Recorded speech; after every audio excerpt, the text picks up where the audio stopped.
మహానటుడు నట సామ్రాట్ అక్కినేని నాగేశ్వరరావు, ఆయన గురు సమానులు దుక్కిపాటి మధుసూదన్ రావు తమ అన్నపూర్ణ పిక్చర్స్ నిర్మించిన చిత్రాల ద్వారా పలువురిని చిత్రసీమకు పరిచయం చేశారు.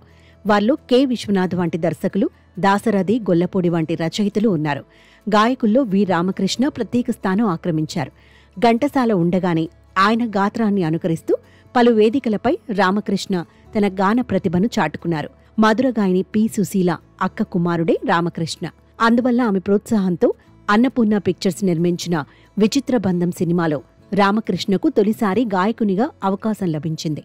ఇందులో ఏఎన్నార్కు చిక్కావు చేతిలో చిలకమ్మ అంటూ సాగే టీజింగ్ సాంగ్ను గానం చేశారు రామకృష్ణ.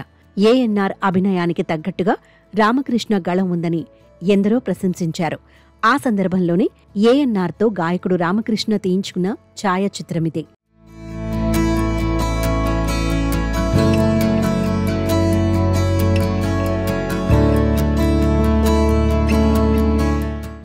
ఘంటసాల తర్వాత ఎవరు అన్న ప్రశ్న ఉదయించినప్పుడు చాలామంది తెలుగు సినిమా జనం రామకృష్ణనే సమాధానంగా ఎంచుకున్నారు.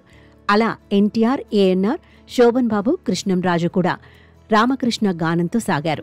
కృష్ణ మాత్రం ఎక్కువగా ఎస్పి బాలసుబ్రహ్మణ్యం పాటతోనే పయనించారు. పద్యాలు పాడడంలో రామకృష్ణలో ఘంటసాల బాణిని చూశారు ఎన్టీఆర్. అందువల్లే తన ప్రతిష్టాత్మక చిత్రం దానవీర సూరకర్ణలో కృష్ణుని రాయబారం పద్యాలను రామకృష్ణ చేతనే ఆలపింపచేశారు. రామకృష్ణ చెలాకీ పాటలు, స్పీడున్న సాంగ్స్ పాడలేరనే పేరు వచ్చింది. అలా మెల్లగా బాలు అందరు హీరోలకు తన గాన చాతుర్యంతో అలరిస్తూ సాగారు. రామకృష్ణ మెల్లగా మసగబారిపారు. ఏదో ప్రత్యేక గీతాల్లోనే రామకృష్ణ గానం వినిపించేది. అందరూ బాలు గానంతోనే సాగుతున్న సమయంలో ఎన్టీఆర్ తన శ్రీమద్విరాట్ వీరబ్రహ్మేంద్ర స్వామి చరిత్రలో బ్రహ్మంగారి తత్వాలను రామకృష్ణతోనే పాడించారు. ఆ సినిమా ఆడియో పెద్ద హిట్ అయింది. దాంతో తర్వాతి రోజుల్లో భక్తి గీతాలు పాడాలంటే రామకృష్ణనే అనే పేరు సంపాదించారు. ఆపై వందలాది కచేరీలలో రాయబారం పద్యాలు, బ్రహ్మంగారి తత్వాలు, కొన్ని ప్రత్యేక భక్తి శ్లోకాలు పాడుతూ అలరించారు రామకృష్ణ.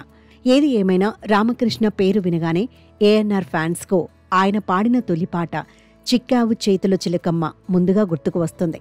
ఈ ఫోటో చూస్తే అక్కినేని ఫ్యాన్స్ తప్పకుండా విచిత్ర బంధం చిత్రాన్ని, ఆ సినిమాకు ఆధారమైన విజేత నవలను, ఆ సినిమాకు స్వరకల్పన చేసిన కెవి మహాదేవన్ను, ఆ చిత్రం సాధించిన ఘన విజయాన్ని మననం చేసుకోకుండా ఉండలేరు.